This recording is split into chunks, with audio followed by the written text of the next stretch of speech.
Hey, it's the podcast guy. Sutton United Talk Time on podcast. It's the Sutton Podcast. And there it is! Sutton United at the GM Vauxhall Conference have put our First Division Coventry City winners of the FA Cup themselves less than 2 years ago. And what a moment to enjoy for the fans of this Surrey side. They've had their moments before, but never one like this. But the whistle goes down. Delight for Sutton United. Sutton United from the National League are through to the last 16 of the FA Cup. No longer English football's perennial non-league club.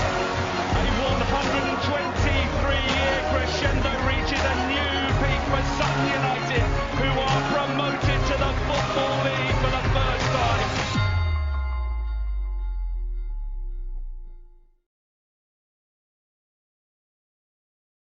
Hello and welcome to another episode of Sutton United Talk Time on podcast. It's the Sutton Podcast. I'm your host, Mike. Your host, Mike, in association with Lucky Star Gin. I think that's what I meant to say. Today we have Chris and Gabriel, and we are going to be talking about the FA Cup first round win. Yay, 40 grand. And we're going to look forward to the Colchester game very, very quickly. Also, if you are Josh Coley and you are listening, I do apologise because there are fireworks going off outside my window, and I can tell from the video you don't really like fireworks. Your engagement is always important, guys, so please keep the discussion going. Like, share, comment, tweet, or X, whatever it's called, and engage with each other and the podcast socials. Big shout out to everyone who does it, and a very big shout out to Matt Mannion, who I had a great chat with in the bar, and I think it's one of the very first times someone's spoken to me and I've not felt the need to just run away in terror that they've recognised me and want to talk about the podcast. So it was a big moment for me. So anyone else wants to say hi, please do. I will try not to run away. Maybe if you block my exits, you'll be far, far better. But I'm not that excited, to be honest. But hey, never mind. So we're going to dive in. Chris, it's been a while. There's been a few different cancellations for various different reasons. Yes. Mid-April, I think it was, since we saw you. How have you been? Quite possibly. Busy. It's sounding very noisy where you are, Mike. It's Guy Fawkes. Yes. It has been a year, shall we say? But yes. Yes. So, yeah. And so every now and again, people who regularly walk past the tunnel might have spotted I've not been around that much in October due to all manner of excitements. But unfortunately, life seems to be back on an even keel. Fingers crossed. So hopefully, and also as well, I've been stewarding when we won. I know. Yes, because the last time that happened was at the start of the season. Good. Well, we'll keep it up. And I know he doesn't listen because he takes great delight in telling me. But Nicholas Greek is on Tribute beer in the bar, and since he started drinking it, we've been winning. So he's stuck with Tribute at the moment. So that's fun. Yeah. But as a half Cornishman, I thoroughly recommend Tribute. So he should keep up the good work. Yeah. Excellent. Gabriel, it's been just under a month for you. How have you been? Good. Yeah, I'm done with my sciatica now. So that's a big step forward. And I lost a few games. I haven't been to the games against Morecambe and the one that we won, Bradford City. Mm-hmm. So I came back for a win, and exactly. even if it's a win against a lower league opponent, it's still a win, and we have to keep them coming. It's vital. It's a run of two. I do have a little bit of bad news about the sciatica. You've been it now. It's one of those things that tends to come back on you. So I'm sorry to break that news to you, but you might get that. I know. Let's not think about it for the moment. No, absolutely no. Ladies' game was perhaps unsurprisingly postponed today. Didn't I mean, pitch looked great yesterday, but the weather has been chucking it down. I figured that it wasn't going to take a second match, so it's not a real surprise. But the next match is Sunday, and under the lights at Gander Green Lane, it's 6:30 kickoff, which is throwing havoc with my my plans. But under the lights at Gander Green Lane on a Sunday, so get as many people down there as possible. I will be talking to a couple of ladies this week, so that should go out on Wednesday. The 50-50 ticket is still unclaimed at the time of recording. Alison keeps putting up the wrong numbers for my tickets, so other people seem to be winning it. But it's 120 quid, so if you did buy a ticket yesterday, do have a double check. I think it was number 1915, which I wrote down. Don't take my word for it, do double check as a post, but I'm sure that it's the right one. And I'm sure everyone has known by now, but we've been drawn at home to either Barnsley or Horsham. So either way, that should be a cracking game, either a good top League One side coming to visit us or a non-league side. So hopefully either way, that'll be a great draw for us. And on hopes we get through to next round, because it's about 60 odd grand. And it might be on TV. It might be on TV. Either way. Either way, because it's a story, right? Yeah, but that should only affect people who are abroad. Anyone who's here should definitely be buying a ticket for the game. Oh yeah. Okay. Well, it might, but yeah, if it's a Friday night, I might need to leave work early to start my duties. Yeah. Again, I think Taz is desperate for it to be the Friday night because he's away in Munich for that weekend. So he had full confidence booking the set round 2 weekend. So on to the match. That was a big one. Yes. On to the match. Yeah. I'm sorry, Josh. Lineup. I did try and time my wander into the bar, but I think I missed Matt by a little bit, so I had to get some other inside information. But I did manage to get 11 out of 11 with a little bit of help. I was only one out really, but I did get my 11 out of 11. How are you guys, Gabriel? Sort of lineup time. Sort of you saw the 11. It's pretty much unchanged apart from Show Me from the previous week. Question is for me, what happened to Omari Patrick? Because it's not the first game that he doesn't start. It's about the third or fourth that I noticed that he doesn't start. Was he injured or was he out of favor with the coach? I think he was out of favour, or I think expectations of what's wanted from him has been put to him, because there has been times where our left back has been left a little bit exposed with him on the pitch. So I think perhaps there was a difference of opinion of what a winger does. I don't have any inside information on that. I was just trying to glean what I can from what we have seen. And yes, I believe there was a difference of opinion sort of at half or before half time at the Morecambe match, and he was subbed then, and he hasn't featured. He hasn't started since. So I think he might be just sort of learning what's expected from our wingers, not just attack. We've got to defend. So if you accept, that he is not starting 11, it was the most obvious choice. Though I feel that Beautyman is a great player, but he's never a winger. He doesn't have the dribbling and he doesn't have the speed. No, but he does have the defensive side, which is what we're looking at. It is a balance there. But I mean, there were some people that suggested, Chris, that it might have been a weaker side that Matt put out, which I thought there's no chance of him putting a weak side out on a 40-ground game. And he brought it up. He brought it up a few times that he's got a bad record in the FA Cup, which made me go, no, this is going to be his full strength side. And as Gabriel said, although he's not starting, Amari was on the bench and he was ready to come off the bench with a point to prove. But how are you feeling ahead of kickoff? Nervous, I think, really. I had a slightly unusual start to my morning in that I'd met the kit man from the opposition at Parkrun. He made him known to the 300 people that were braving the downpours at Nonsuch. But yeah, I was nervous, I think. It's fair to say, and just hoping that we weren't about to hit another banana skin. But I also, as well, I'm aware of the fact that that apart from that very first match of the season, every match I've stewarded at this season, we've lost. To be fair, though, we've lost a lot of games, so it's yes. But yeah, I mean, the first half, there was a few moments of interest. I mean, kickoff, again, I've got a little theory of what he does. I'm not sure if he's made it public or not, but kickoff was the wrong way. We were attacking the wrong end. But I do think that he does that in the winter months because the sun starts to set.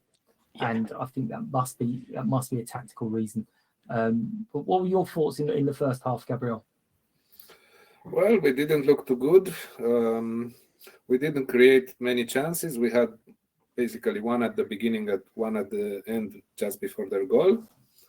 And O'Brien looked really, really bad in the first half. Like he wasn't on any ball. He didn't receive. He didn't pass. He didn't. I haven't seen him in the first half. If we come back to the second half later, I would like to say that he did great. And I've looked at the marks that he got in the Football League paper today, and Harry Smith has 9 and he has 6. The guy obviously didn't look at the game. He only looked at the highlights and not even those very carefully. He might have left at half time. We don't know. Yeah, maybe. Yeah, maybe he put the mark on at half time because to me, it's a shared position for best player of the game between O'Brien and Harry Smith. Yeah, so, I mean, there was few chances, but there was one big chance to Harry Smith, Chris, which the view I had, I just could not understand why he headed it back across the penalty area instead of having a go at goal, because it must have been a wrong angle for him. But when I was looking, I was like, surely that should have just gone to loop over the not very tall goalkeeper. What was your view on that, Chris? On that particular incident, well, because I have the dugouts in my way, it's a little bit.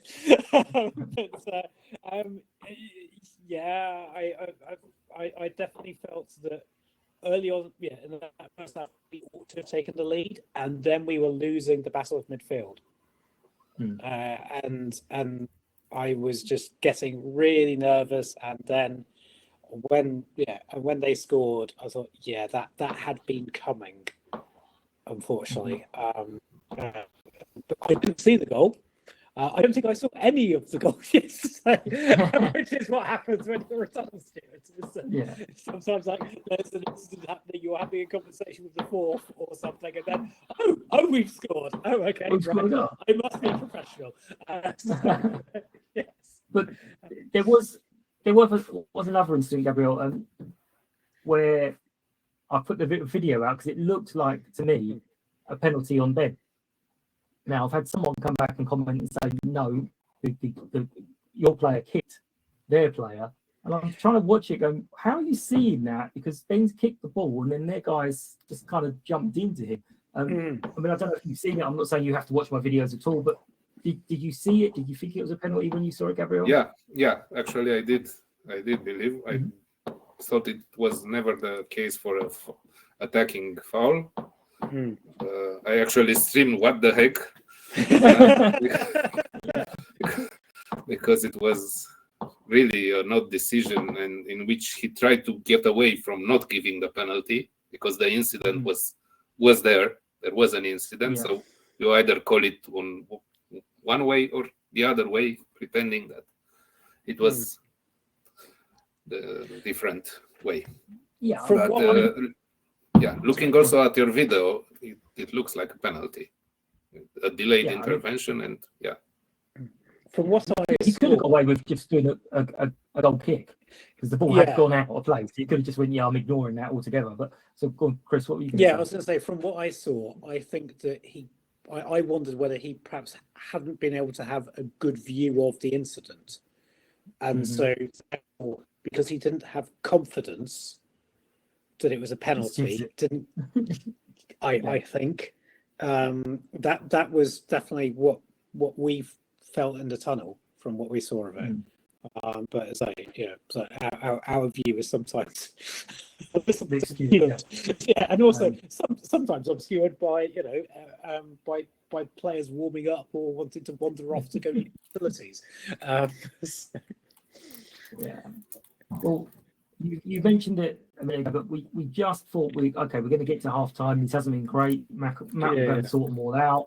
And then, as you said, Chris, they went up and they scored a goal, which again, it's a few differing opinions on that. Some people have said straight away, "Oh my God, that's terrible," and others were like, "Actually, let's watch it without being overly biased. That was actually quite a good goal that they scored." Gabriel, what did you think of the goal? What did you? It happened in front of me because I'm standing basically exactly on the opposite side of yours, and I felt that Rob Milsom was a bit sloppy there. So he tried to not to attack the opposition, but he left him with way too much space. He traveled for 30 meters, then he could take a shot from inside the area. He should have. He's an experienced player. He should have done something, not just retreat for 30 meters. Let him shoot. And Chris, what were your thoughts? From what I saw of it, it just looked like a bit of a defensive howler. But like I think we were getting ready to. I think we're starting to put the fencing over to kind of like get to bring the tunnel out, and they're like, oh no. Yeah, everyone's gonna be grumpy now. So Gabriel, we had a little chat at half time, and we were then like, okay, that's it. We're fearing the worst here. We've got to score twice now. Otherwise, we've got to do a replay. So, what were? Did you have any hope at half time, or was it just we got to see how this 45 minutes time? I didn't know at that moment, as I've asked you, what's the situation with Omari Patrick? You told me, and I will quote you, that Omari Patrick can get in and change the game. Maybe he gets in and change the game. So we're quite inspired with that because it was the first change that was made. And maybe it wasn't him actually changing the game, but his presence was a plus. We had somebody also on the left side, and maybe that created some space for Josh Colley on the other side, as it usually happened with Ajiboye and Randall. When Ajiboye started to be taken by 2 or 3 men, it started to create spaces for his colleagues. I mean, we definitely had a lot more. I don't know if either of you have seen Josh Coley's interview where he mentions the fireworks. That's why I mentioned them. Okay. So what he was saying is they kind of expected it. Obviously, they don't want to be conceding goals, but with the way they'd set up and the basically the pitch, the wind and everything, they were like, we wouldn't be surprised if we were 1 or 2 down. Obviously, we wanted to keep them to nil. It wasn't going to be the end of the world if we were even 2 down because they knew what they were going to do in the second half. So it kind of sounded like they had it covered. Now that might just be me going when I kick a ball every now and then it goes vaguely the right way. I go, oh yeah, that's what I meant to do. But I don't know. But we were definitely more intent in the second half. I mean, you've mentioned it, Gabriel, already, but the link up with O'Brien and Smith was absolutely fantastic. So I've written things down, but I know they're not in the right order. But the Coley link up with O'Brien to cross, Coley to O'Brien, O'Brien to Coley for crossing into Harry Smith, strangely 2 foot from the floor. That was a great move. But what was your? If you're back over that side, what was your view of that goal, Gabriel? Yeah, great move. Josh Colley does this quite often, trying to get behind the enemy lines, let's say. But very often he's not seen by his colleagues. but this time he was seen at the perfect moment, and he had the perfect cross. So it was really a great move. One of the best I've seen in the last games offensively. Also, the link up between Harry Smith and O'Brien for the second goal is a perfect one. Harry Smith wins the header. Then O'Brien sends an excellent back heel, and Harry Smith scores. That was another great move. And we had another couple that we should have scored. Also, again, O'Brien goes perfectly and passes to Omari Patrick, who is in 6 meters with all the goal in front of him. I don't know how he did miss that. I only found highlights of 49 seconds with the 3 goals. I would have liked to see that moment again, because I didn't understood really what happened. It looked like a certain goal. But we must say that Farnborough fought till the end, and they had 3 or 4 great chances to draw. Filed.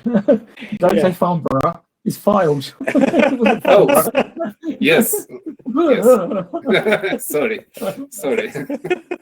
Yeah, I mean, that was last year's trauma. Yeah. So the O'Brien and Smith link up, Chris, was brilliant. Yes. Yeah. But again, Josh said a couple of things in the interview, which I'll be honest, when Matt's saying, "Oh, I need to get him on the training ground. I need this. I need that," you're like, "Come on, it's November. We should be doing this now." But then Josh again was saying, "We've had a chance for me and Matt and Harry and Aidan to have a little talk about what we want to do," and that's where some of that has come from. Where we're saying like Harry wants me to cross the ball into certain areas. He said he liked it high. I'm like looking at the goal, going, "Well, why did you not put it high? Then you put it down his ankle." But it was just a great performance. I think Omari had 2 or 3 chances that he could have. I mean, if he'd walked away with a hat-trick, then there could have been no complaints. The one I really want to see is the one from Aidan O'Brien, where it looks like he horribly miscontrols the ball, does a spin and a volley that just goes over, and I'm like, did he miscontrol that or did he mean it? I'd really like to see it, because obviously if we ask him, he's going to go, "Oh yeah, I definitely meant that." Do you know one? You saw it? I seem to remember that. That didn't look like that was intentional. But I mean, what you're saying about Josh Coley, I mean, I've heard some people knocking him, and I must say, I think there's definitely a lot of effort there, and I must say, I think he's one of these players who is coming good and will continue to come good for us. We did have a few sort of like moments of defensive anxiety, like especially at the end. I mean, Sutton fans, particularly those of us with very fresh memories of Wembley, so we won't like it when we see 7 minutes injury time, and a free kick on the edge of the box. Yes, and a free kick there. But I mean, fortunately, fortunately that got sorted out pretty quick. But I thought, I thought Josh did well. I thought, Harry did well. Aidan played really well. He's also as well a lovely guy, very generous with his time with like some of the young fans. So I'll just tangent a little bit. I've started to try and go out and do my little end of match video outside, and the few times I've done it, it's been dead and empty. And the last couple of times we've won a game, it's been packed out there, and I'm like, I'm really embarrassed. I don't know where to do this now. But I saw Tope out there, and he just had a queue of kids, a queue, and I'm like, hang on, you guys must have had a picture of him at some point in this season already. Why are you doing another one? What's so exciting? But what was I going to say? Josh Coley.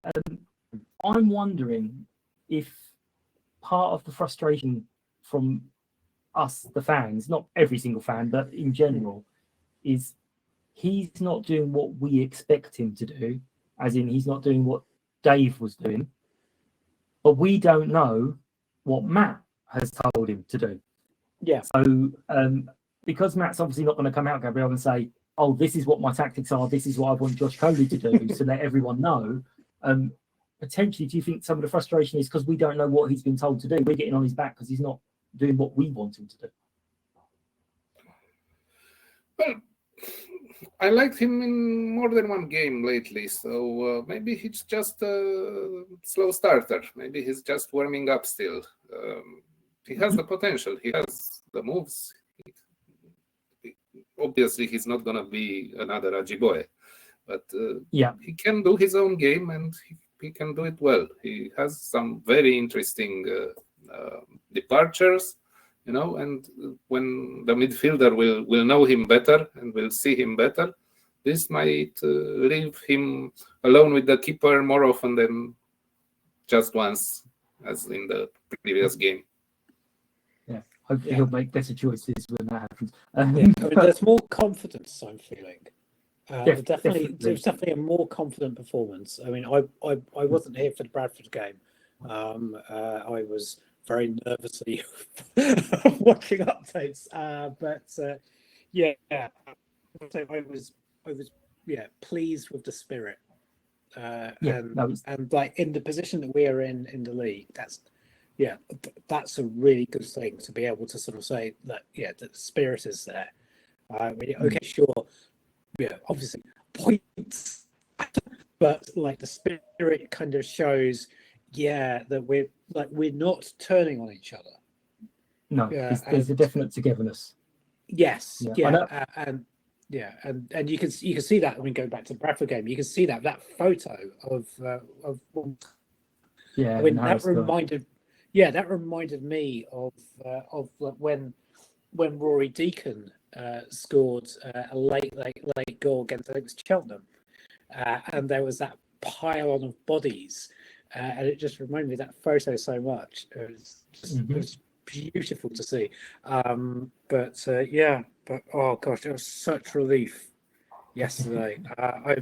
I've recently started wearing a Garmin watch, right, which measures my stress levels. Okay. Yeah. I've had a fairly stressful week.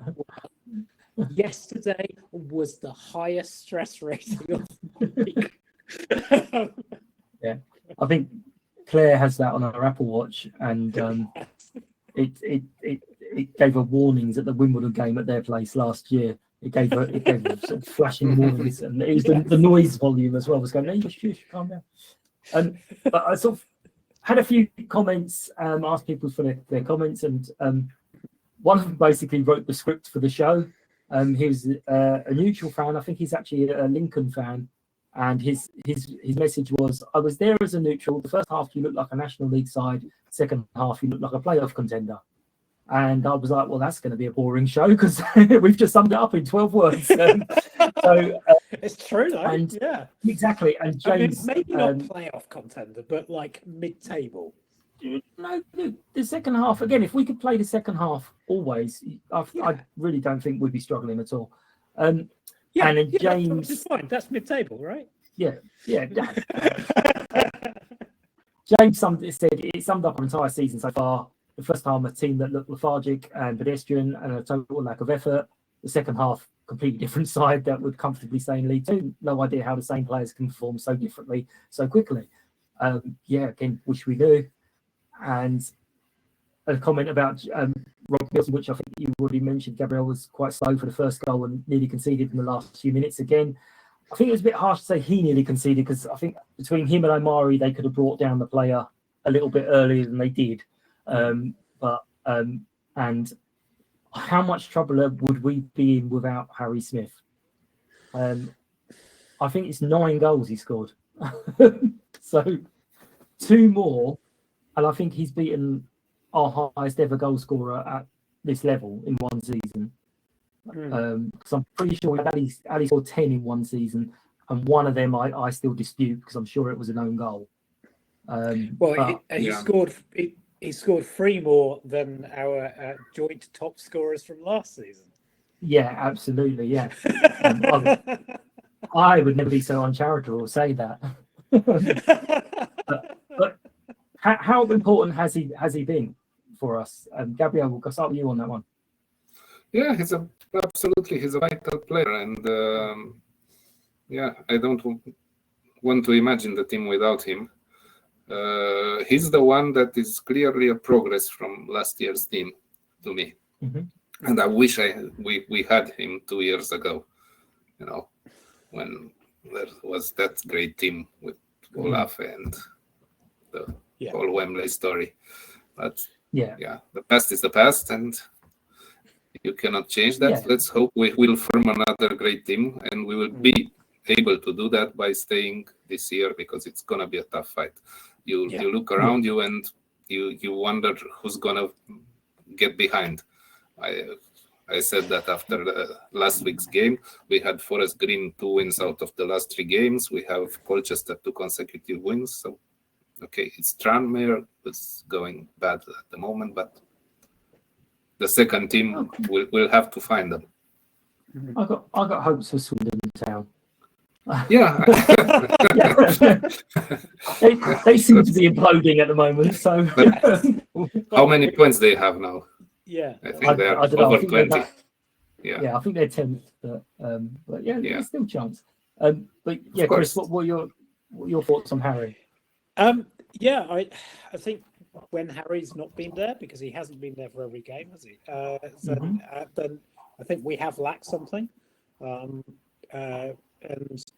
I totally agree with Gabriel. I think Harry's the main player that I can see as being different on what we've had last year. And the others, the other newcomers are just still bedding in. Apart from our goalkeeper, he's quite good. Lots to talk about goalkeeper situation. Not that Dino seemed to have much to do. From what I saw, but he had a great reflex at 2-1. Immediately after 2-1, he had a great reflex with the foot. That's true. Okay, there was another one. It might have been in the first half where he just kind of flicked his hand and the ball just rebounded off his hand, but it was low down. And a really odd save, and it was just like, what the hell was that? Then there was another one that we were all having heart attacks on because he kind of let it go. And as someone said in front, he said, any other, I think it was Dan actually, any other goalkeeper in the league, you think, oh, that's fine. But with Dino, you're like, I just can't be confident. And the ball just flew. And I think it only just missed the post. But no, he had enough to do to earn his wages. So yeah. Although Bruce is obviously delighted there's no clean sheet bonus this week. I hope that Reading let him keep us, or let us keep him rather. But we'll see. We'll see. Talking of clubs imploding. So they don't affect us yet. But there's him and Aiden. Obviously, they're both on 6 months. But I wonder, especially with Aiden, was that just because it was a late signing and it was a bit unexpected? Whether that was just to get over the line as quickly as possible. It may well be extended. I think he's out of contract in the summer anyway. Although someone said there's rumours online that Shrewsbury want him back, which would be really surprising because comments I had from Shrewsbury fans when we took him. So we'd see. But we're on to Colchester. Away. It's one of the big games that we said a few weeks ago that theoretically we could win the next 6, and we won 2 of them. So, Chris, I'll start with you. How do we need to? Is it important to win, or is it important not to lose? And how do we get a result? I think it's more important not to lose. It's very important to win, right? But it's so important to make sure that we don't lose ground. How we get a result? I say.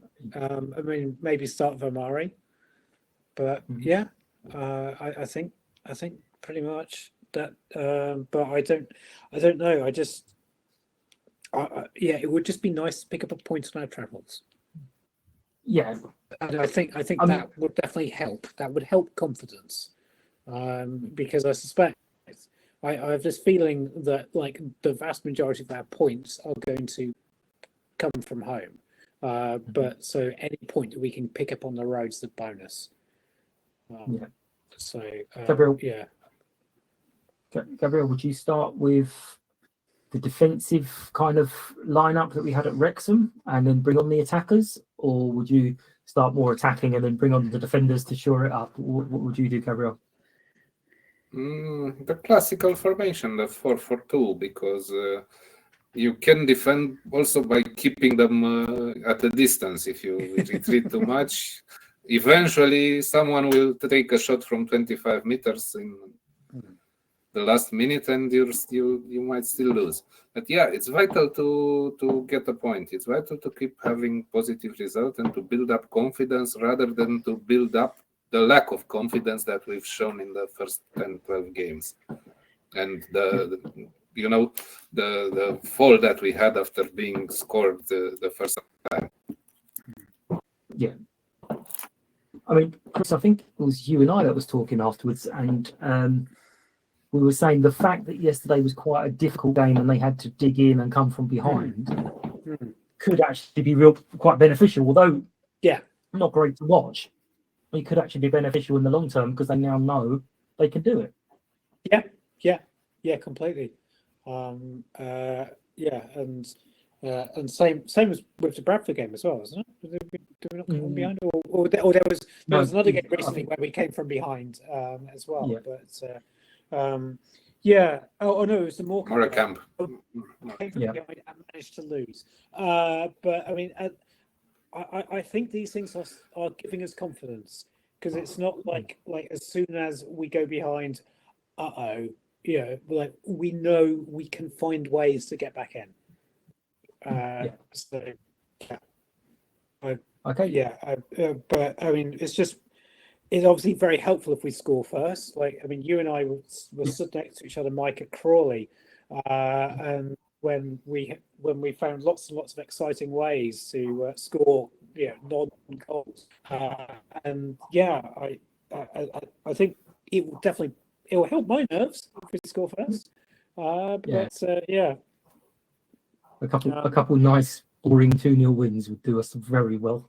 It would help, it would definitely help. Right. Well, that leads us nicely on. So it's the prediction league, and I've slipped even further back in the prediction league that I've tried to rig in my favour, but I don't know. We'll have to change some more rules. But so obviously, just think you're doing this a week in advance. You haven't heard in the team news or anything. So your early predictions, if you want to enter, I'll take everyone's last entry. So if people enter multiple times, it's always the last entry that I'll take. But what are your thoughts first, Gabriel? What do you think is going to be your prediction? For the Colchester game? Yes. Well, I'm looking at the 1-1. Maybe we score 1-1? first and they equalize. Okay. And Chris? Head v heart. I think I will predict, alas, Colchester 2-1 victory to Colchester. Okay. Yeah, so 2-1 defeat for us. But I will go the other way of that. Yes, please. I will go 2-1 win based on the fact that our last two matches have been 2-1. So that's what I do. It's on the screen to anyone watching. By the way, you probably have noticed it was on the screen, so I don't know why I'm saying that. So that's a bit pointless. But we're just going to do a couple of bits to wrap up here. So if you haven't had a chance to listen to it yet, did the Black History Month episode, which has had some people saying very nice things about it, and rather terrifyingly, apparently it's been forwarded to the EFL to look into, which is extremely scary. I presume he's looking into it in a good way, not in a bad way. To the patch, rather. That was make that worse. Then this week I should hopefully be doing some stuff with Bobby's foundation, not Bobby's foundation, the foundation headed up by Bobby. And I'm looking at different sections of the club. I'm looking at the girls' development teams, the girls' reserves, the disability teams, and walking football. So I should be interviewing someone from each section, which will be good. It's like an earthquake. But yeah, there's a few bits going on. I'm not actually 100% sure whether I'll have anything for Colchester match yet, because as I might have mentioned, I'm not sure if I mentioned, the ladies team are in the FA Cup at 6:30, which is interrupting my planner, and it's under the lights at Camden Green Lane, so I'm definitely going to it. But what I might do is end up grabbing some people who've gone to the ladies match and having a chat with them in the bar or something. So if you want to do that, get in touch and we'll sort something out.